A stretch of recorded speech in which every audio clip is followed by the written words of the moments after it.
اپنی آوازوں کو بلند نہ کرو۔ یعنی حضور علیہ السلام کی بارگاہ اقدس میں حاضری کا ادب یہ ہے کہ اپنی آوازوں کو نیچا کر، اپنی آواز کو بلند۔ ہم کھڑے ہیں، یہ امام الانبیاء علیہ السلام ہے، کوئی نبی بھی ان کے مقام کو نہیں پہنچتا، کوئی رسول بھی ان کے مقام کو نہیں پہنچتا۔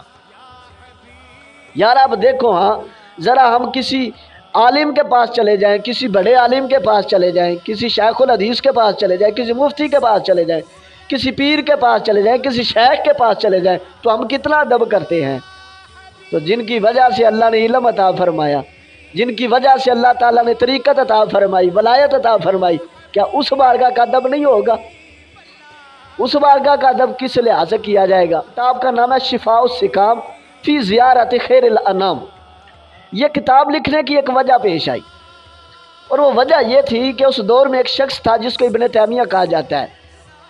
اس نے امت کے اندر تفرقہ ڈالنے کے لیے، امت کے اندر ایک فتنہ ڈالنے کے لیے اور فساد ڈالنے کے لیے اس نے کچھ عقیدوں کا اظہار کیا۔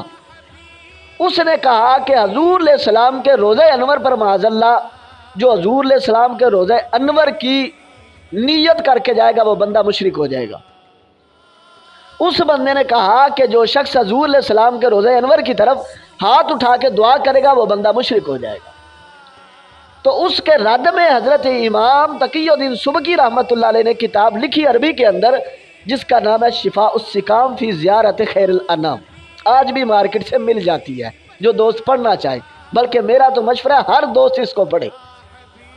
اب اس کتاب کے اندر یہ بات لکھی ہے کہ امام مالک رحمۃ اللہ تعالی علیہ آپ مسجد نبوی شریف کے اندر تشریف فرمائے، وقت کا بادشاہ ابو جعفر منصور نامی آپ کے پاس آیا، ایک مسئلہ پوچھ رہا ہے۔ مسئلہ پوچھتے پوچھتے اس کی آواز بلند ہو گئی، مسجد نبوی شریف کے اندر آواز بادشاہ کی بلند ہو گئی۔ تو آگے بیٹھے تھے حضرت امام مالک رحمۃ اللہ تعالی علیہ، کوئی عام مولوی نہیں بیٹھا تھا کہ جو بادشاہ کے روب اور دبدبے سے ڈر جاتا اور کہتا لو جی وقت کا حکمران میرے سامنے ہے، میں حق بات کیسے بیان کروں۔ نہ، حضرت امام مالک رحمۃ اللہ تعالی علیہ آپ نے اسی وقت ٹوک دیا۔ آپ نے فرمایا کہ بادشاہ سلامت، تجھے پتہ ہے تو کیا کر رہا ہے؟ اپنی آواز بلند کر کے تجھے پتہ ہے تو کیا کر رہا ہے؟ آپ نے پھر قرآن پاک کی 3 آیتیں پڑھی۔ پہلی آیت ہے آپ نے یہی پڑھی کہ یا ایھا الذین آمنوا لا ترفعوا اصواتکم فوق صوت النبی۔ فرمایا کہ اے بادشاہ، اللہ قرآن میں ارشاد فرماتا ہے کہ ایمان والو اپنی آوازوں کو نبی علیہ السلام کی آواز سے بلند نہ کرو۔ پھر اس کے بعد امام مالک نے فرمایا ایک اور آیت ہے کہ اللہ تعالیٰ نے اس کے اندر ایک جماعت کی تعریف فرمائی ہے، اور فرمایا بادشاہ وہ آیت بھی سن۔ وہ آیت یہ ہے کہ ان الذین یغضون اصواتهم عند رسول اللہ اولئک الذین امتحن اللہ قلوبهم للتقوی لهم مغفرۃ واجر عظیم۔ یہ سورۃ حجرات کی آیت نمبر 3 ہے۔ فرمایا کہ اللہ تعالیٰ اس آیت کریمہ میں فرماتا ہے کہ بے شک وہ لوگ جو حضور علیہ السلام کی بارگاہ اقدس میں حاضر ہوتے وقت اپنی آوازوں کو نیچا کر لیتے ہیں، اپنی آوازوں کو بلند نہیں کرتے۔ فرمایا اولئک الذین امتحن اللہ قلوبهم للتقوی، فرمایا یہی وہ لوگ ہیں کہ اللہ نے ان کے دلوں کو تقوی کے لیے چن لیا ہے، اللہ نے ان کے دلوں کو تقوی کے لیے منتخب کر لیا ہے۔ اور فرمایا لہم مغفرۃ، فرمایا ان کے لیے مغفرت بھی ہے، واجر عظیم، اور اجر عظیم بھی ہے۔ اب اس آیت کریمہ سے کیا پتہ چلا؟ اس آیت کریمہ سے پتہ چلا جو حضور علیہ السلام کی تعظیم کر رہا ہے، حضور علیہ السلام کا ادب کرتا ہے، حضور علیہ السلام کا احترام کرتا ہے، حضور علیہ السلام کو اپنا سب کچھ سمجھتا ہے، اللہ تعالیٰ اس کو تقوی کی دولت سے مالا مال فرما دیتا ہے۔ پہلا انعام اللہ یہ کرتا ہے، اور دوسرا انعام فرمایا لہم مغفرہ، اللہ اس کی بخشش فرما دیتا ہے، اور تیسرا انعام یہ ہے فرمایا وہ اجر عظیم، اللہ اس کو اجر عظیم عطا فرماتا ہے۔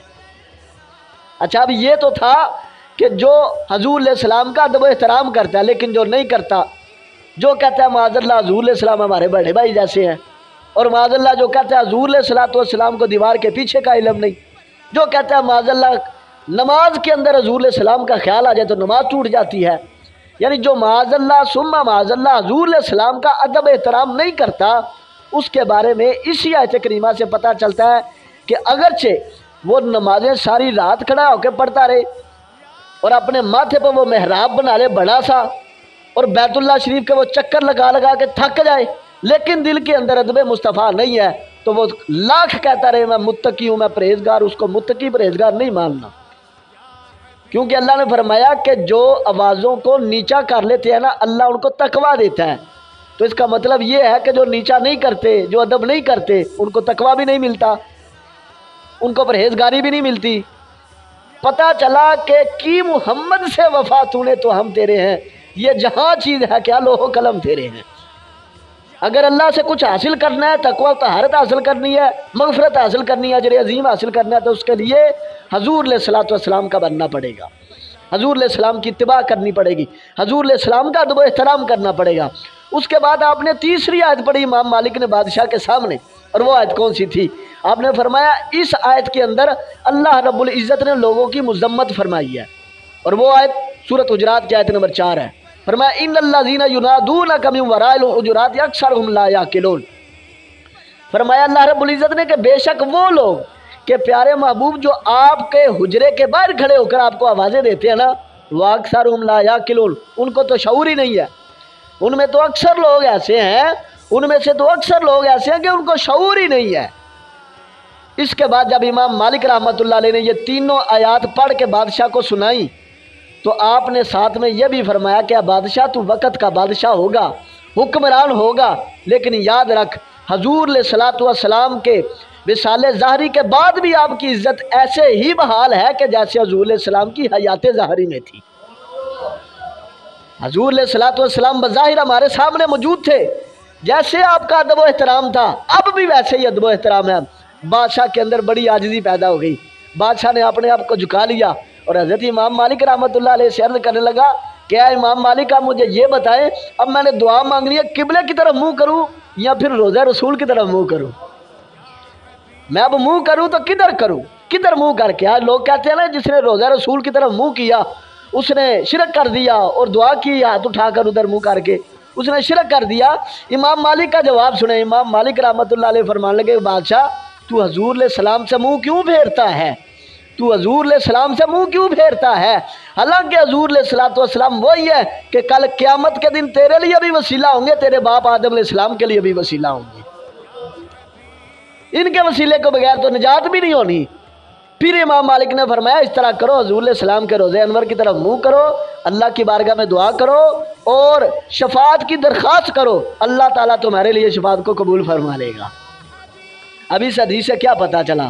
اس سے یہی پتہ چلا کہ حضور علیہ السلام کا ادب ہے جو کہ حضور علیہ الصلوۃ والسلام کی بارگاہ میں آواز کو اونچا نہ کیا جائے، آواز کو اونچا نہ کیا جائے، اور جو آواز کو نیچا رکھے گا اللہ اس کو تقویٰ عطا فرمائے گا، اللہ تعالیٰ اس کی مغفرت فرمائے گا، اللہ اس کو اجر عظیم عطا فرمائے گا۔ اور جو لوگ کہتے ہیں کہ حضور علیہ الصلوۃ والسلام معاذ اللہ ہمارے بڑے بھائی جیسے ہیں اور اس طرح کی باتیں کرتے ہیں، ان کے لیے صرف ایک شعر جو حضرت امیر المجاہدین علامہ خادم حسین رضوی صاحب رحمۃ اللہ علیہ پڑھا کرتے تھے۔ آپ فرمایا کرتے تھے محمد کا در چھوڑ کر جانے والوں ہوا نہ گزارا تو پھر کیا کرو گے؟ محمد کا در چھوڑ کر جانے والوں ہوا نہ گزارا تو پھر کیا کرو گے؟ ہمیں کیا، چلو تم خدا کو ہی مانو، خدا اگر نہ ماننا تو پھر کیا کرو گے؟ اگر اللہ نے حضور علیہ الصلوۃ والسلام کی محبت کے بغیر تمہاری نہ سنی تو تم کیا کرو گے؟ یہ بتاؤ بس۔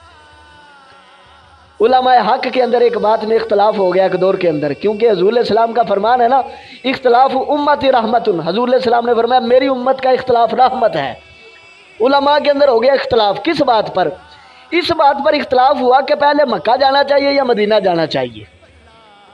تو اس کے اندر علماء کے مختلف اقوال سامنے آئے، بعض نے کہا پہلے مکہ جانا چاہیے بعد میں مدینہ شریف جانا چاہیے، بعض نے کہا جی نہیں پہلے مدینہ شریف جانا چاہیے پھر مکہ شریف جانا چاہیے، بعض نے کہا اگر جاتے ہوئے رستے میں پہلے مدینہ آ گیا تو پہلے مدینے چلے جاؤ بعد میں مکے میں چلے جاؤ، اگر پہلے مکہ آ گیا پہلے مکے میں چلے جاؤ بعد میں مدینے میں چلے جاؤ۔ بعض علماء نے یہ کہا کہ اگر حج فرض ہے تو پہلے مکے جاؤ بعد میں مدینے جاؤ، لیکن وہ امام عشق و محبت امام احمد رضا بریلی سے بولے، آپ فرمانے لگے میرا پسندیدہ قول یہ ہے کہ تم سب سے پہلے مکہ شریف جاؤ۔ پوچھا گیا جی اس کی وجہ کیا ہے؟ فرمایا اس کی وجہ یہ ہے کہ جو شخص بیت اللہ شریف کا طواف کرتا ہے اللہ اس کے گناہوں کو معاف فرما دیتا ہے۔ فرمایا تم پاک بارگاہ میں حضور علیہ السلام کی بارگاہ میں جانا چاہتے ہو، وہ پاک بارگاہ ہے، پہلے بیت اللہ شریف کا چکر لگاؤ، گناہوں سے پاک ہو کر آؤ، پھر پاک بارگاہ میں حاضر ہو جاؤ، پھر پاک بارگاہ میں حاضر ہو جاؤ، کیونکہ حضور کا در کوئی عام در نہیں ہے۔ اسی طرح حضور علیہ الصلوۃ والسلام کی بارگاہ میں جب جانا ہے وہاں کے ادب و آداب کیا ہیں وہ بھی سماعت فرمائے، وہ بھی اسی کتاب یعنی شفاء السقام کے اندر لکھے ہیں۔ آپ فرماتے ہیں کہ جو شخص حج کا ارادہ کرے، جو شخص حج کا ارادہ کرے مدینہ شریف ضرور جائے۔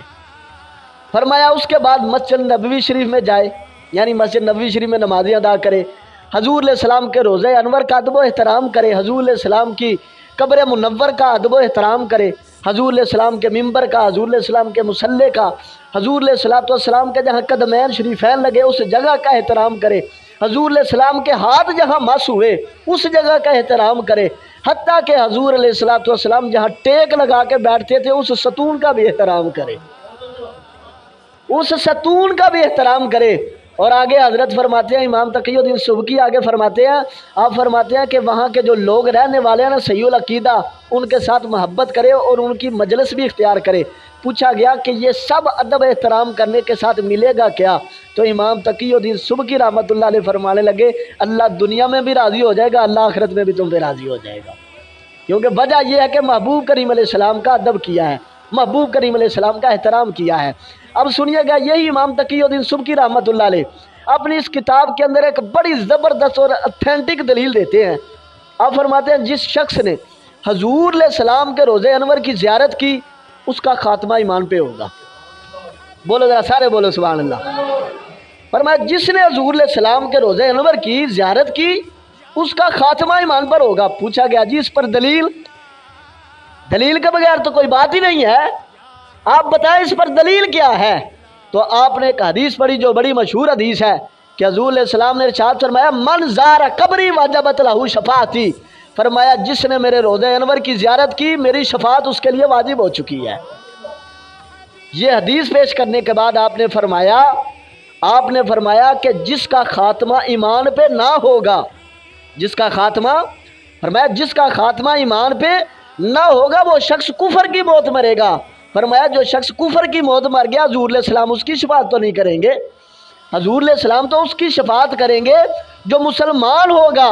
تو پتہ چلا کہ جس نے حضور علیہ الصلوۃ والسلام کے روضہ انور کی زیارت کی اللہ نے اس کا خاتمہ ایمان پہ کیا، اسی لیے محبوب کریم علیہ السلام نے اس کی شفاعت فرمائی ہے۔ تو آئیے ذرا اگلی حدیث سماعت فرمائیے، کیونکہ لوگ کہتے ہیں کہ حضور علیہ السلام کے روضہ انور کا قصد کر کے گھر سے نہیں چلنا چاہیے، بلکہ یا تو بیت اللہ شریف کا قصد کرنا چاہیے یا مسجد نبوی شریف کا قصد کرنا چاہیے۔ لیکن امام تقی الدین سبکی رحمۃ اللہ علیہ اپنی اسی کتاب شفاء السقام کے اندر حدیث لائے ہیں۔ آپ فرماتے ہیں من زارنی متعمدا کان فی جواری یوم القیامہ، کہ حضور علیہ السلام نے ارشاد فرمایا جس نے قصد اور ارادے سے میرے روضے کی زیارت کی، فرمایا قیامت والے دن اس کو میں اپنی پناہ میں رکھ لوں گا، قیامت والے دن میں اس کو پناہ دوں گا۔ حضرت محترم حضور علیہ الصلوۃ والسلام نے اہل مدینہ کے ساتھ بڑی محبت فرمائی ہے، حضور علیہ السلام نے اہل مدینہ سے بڑی محبت فرمائی۔ جس وقت مکہ فتح ہوا، اتفاقاً آج 20 رمضان المبارک ہے، 10 رمضان المبارک کو حضور علیہ الصلوۃ والسلام 10 یا 12 ہزار کا لشکر لے کر مدینہ شریف سے مکہ شریف کی طرف روانہ ہوئے تھے فتح مکہ کے لیے، لیکن 20 رمضان کو مکہ فتح ہوا، یعنی 10 دن کے اندر اندر یہ مکہ فتح ہوا۔ جب مکہ فتح ہوا تو کیا ہوا؟ اس وقت ظاہری بات ہے مدینہ شریف سے بھی صحابہ حضور علیہ السلام کے پاس تشریف لائے تھے۔ حضور علیہ الصلوۃ والسلام نے فرمایا فلاں کو بھی امان ہے، فلاں کو بھی امان ہے، فلاں کو بھی بخش دیا، فلاں کا بھی قتل معاف۔ لیکن حضور علیہ السلام نے مدینہ والوں کی طرف دیکھا اور فرمایا مدینہ والوں ایک بات کہہ دوں تمہارے لیے؟ عرض کی یا رسول اللہ ضرور کہیے۔ حضور علیہ السلام نے فرمایا مدینہ والوں مرنا بھی تمہارا مرنا ہے، جینا بھی تمہارا جینا ہے، یعنی زندگی بھی تمہاری زندگی ہے، موت بھی تمہاری موت ہے، یعنی تمہاری ایک ایسی فضیلت بن چکی ہے کہ جو کائنات میں کسی کو فضیلت نہیں ملنے والی، کائنات میں کسی کو فضیلت نہیں ملنے والی۔ حضور علیہ السلام نے ارشاد فرمایا یمن فتح ہوگا، یمن فتح ہوگا۔ حضور علیہ السلام نے پہلے بشارت فرمایا یمن فتح ہوگا، لیکن اس وقت مدینے کے اندر بڑی خستہ حالی ہوگی، بڑی خستہ حالی ہوگی، لوگ روزگار کے لیے یمن کی طرف جائیں گے۔